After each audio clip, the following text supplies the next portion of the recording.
చేయడంతో వాళ్ళు ఏమైనా అలిగి వెళ్ళిపోతున్నారా మనం అవసరం లేదేమో అని? కాపులకు పెద్దపీట వేసింది జగన్మోహన్ రెడ్డి గారు. కాపులు దగా చేసింది తెలుగుదేశం పార్టీ. కాపులు ఎప్పుడు కూడా జగన్మోహన్ రెడ్డి గారితో ఉంటారు. ఎవడో ఒకళ్ళిద్దరు పోతే దాన్ని పెద్ద పట్టించుకోవాల్సిన అవసరం లేదు. 40% ఓట్లు వచ్చాయంటే దాంట్లో కాపుల యొక్క ప్రాముఖ్యత ప్రాధాన్యత చాలా ఉంది. దాన్ని చూసి సంకలు కుదుకుంటాను ఎవరినో ఒకళ్ళ దగ్గర పట్టుకొని అంటే వాళ్ళ సంకలే దానికి నొప్పి వస్తాయి తప్ప దానికి ఆయింట్మెంట్ రాసుకోవాలి తప్ప దానికి ఏం కొడుకు ఇంకొకటి ఏమైనా కావాలా?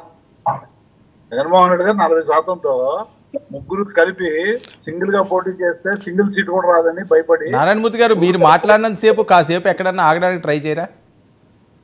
ఎందుకు బాగానే ఉంది కదా. వయసు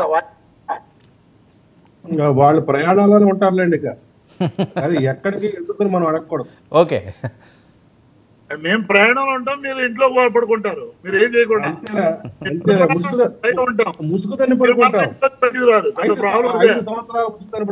ఇతర చేయాలని కూడా ప్రయత్నించరు. మౌనములా ఉంటారు. ఎందుకంటే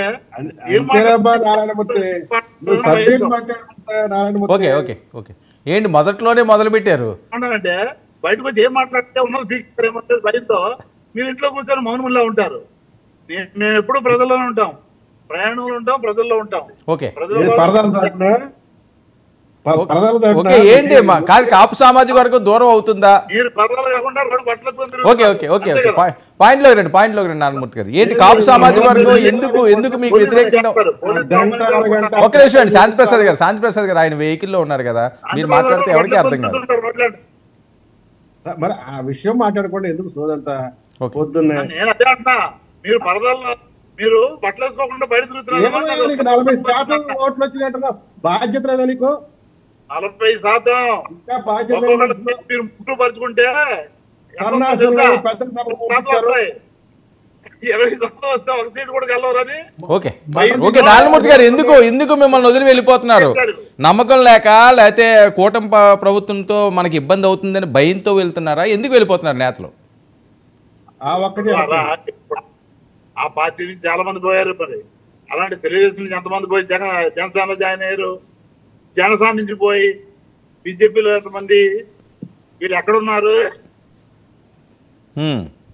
దానికి సమాధానం వాళ్ళు చెప్పాలి. ఎవరు ఎక్కడున్నారో వాళ్ళకే తెలీదు.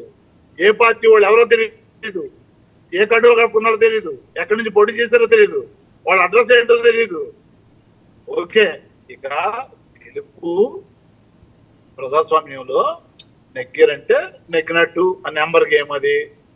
వాళ్ళు నెగ్గారు, వాళ్ళు గవర్నమెంట్ డెఫినెట్ గా ఆయన 2 చోట్ల పోటీ చేసి ఓడిపోయినా కూడా 19లో అప్పుడు ఇద్దరు సహాయంతో బీజేపీ తెలుగుదేశం సహాయంతో ఏదో నెగ్గారు.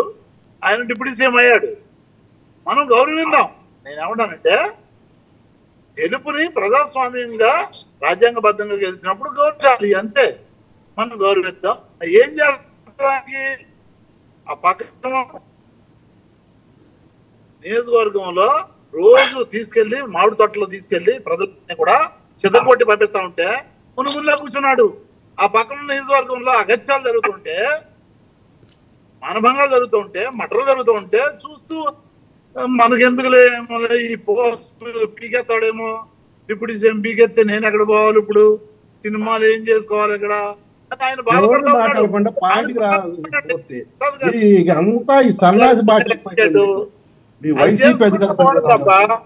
మీరు ఎవడో పోతే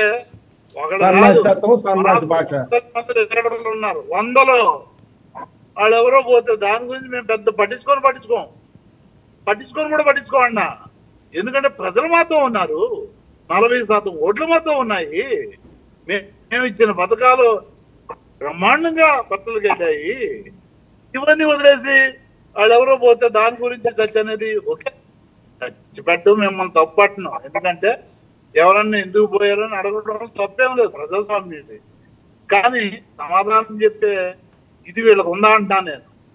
మంచి చేసిన వాళ్ళని ఓకే, అనేక రకాల కుట్రలు కుతంత్రాలు తప్పుడు వాగ్దానాలని కూడా అడగెక్కించేసి బస్సు వెళ్ళిపోయింది. 15 అవన్నీ పోయాయి. అవి ఎక్కడ పోయి అర్థం కావట్లా. ఇంటికి వెళ్తే కొడతారేమో అని చెప్పేసి ఎమ్మెల్యే భయపడుతున్నారు.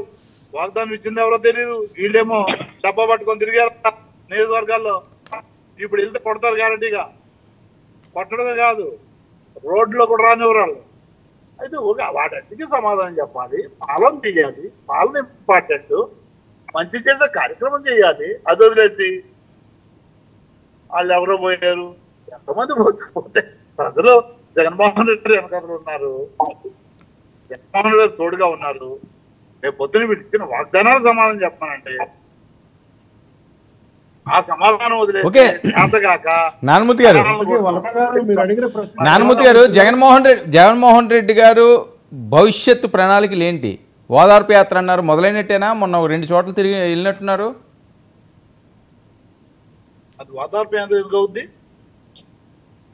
ఎక్కడైతే వీళ్ళు అగాధ్యాలు చేసి న్యాయంగా దుర్మార్గంగా పట్టపగలే దాన్ని గాలికి వదిలేసి, రాజ్యాంగాన్ని గాలికి వదిలేసి సొంత రాజ్యాంగాన్ని రెడ్ బుక్ రాజ్యాంగం అని వీళ్ళు పైశాచికంగా జనాల మీద పడి పీక్కుతుంటే, చంపుతుంటే, మారభంగాలు చేస్తూ ఉంటే, పగలబెడతా ఉంటే, పగలగొడతా ఉంటే ఆయన పలకరించే సానుభూతి అనేది అండగా ఉన్నాను నేను, ఏం పర్వాలేదు, 3 నెలలు ముచ్చరే వీళ్ళు, మేము మోసం చేసి ఓటేయించుకున్నారు ప్రజలందరినీ అనేటటువంటి సందేశాన్ని ఇవ్వడానికి వెళ్ళారు, భరోసా ఇవ్వడానికి వెళ్ళారు, బాధ్యతగా వెళ్ళారు.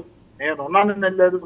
వీళ్ళు ఎక్కడున్నారో తెలియక, ప్రభుత్వం ఎక్కడుందో తెలియక, పవన్ కళ్యాణ్ గారు ఎక్కడున్నారో తెలియక, లోకేష్ గారు ఎక్కడ ఉన్నారో తెలియక, చంద్రబాబు నాయుడు గారు ఎక్కడ ఉన్నారో తెలియక ఇవాళ ప్రజలు అల్లాడుతూ ఉన్నారు.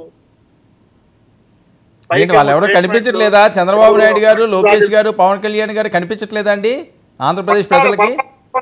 కానివ్వకుండా పరదాలు గోడలు కట్టుకొని గోడల మధ్యలో బతుకుతున్నారు వాళ్ళు. అప్పుడు జగన్మోహన్ రెడ్డి గారు రోడ్ల మీద తిరిగారు, కానీ వీళ్ళు గోడల మధ్య ఎవరు రాకుండా పోలీసుల మధ్య, సెక్యూరిటీ మధ్య భయభ్రాంతులతో బతుకుతా ఉన్నారు. ఓకే ఓకే నారాయణమూర్తి గారు, మీరు సిగ్నల్లో రావడానికి ట్రై చేయండి, మళ్ళీ వస్తాను మీ దగ్గరికి. ప్రజల్ని ఓకే వర్మ గారు నమస్తే. ఏంటి ఎక్కడ కనిపించట్లేదట చంద్రబాబు నాయుడు గారు, లోకేష్ గారు, పవన్ కళ్యాణ్ గారు ఎక్కడ కనిపించట్లేదట? జగన్మోహన్ రెడ్డి గారు ప్యాలెస్, కర్ణాటక ప్యాలెస్ లో ఉన్నారు. కర్ణాటక ప్యాలెస్ లో ఉన్నప్పుడు ఒక్క నిమిషం వర్మ గారు ఒక్క నిమిషం, మీతో ఏదో మాట్లాడతారట ఆయన.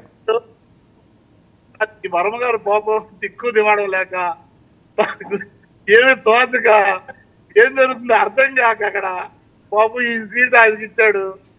పాపం మంచి ధర్మాత్ముడు.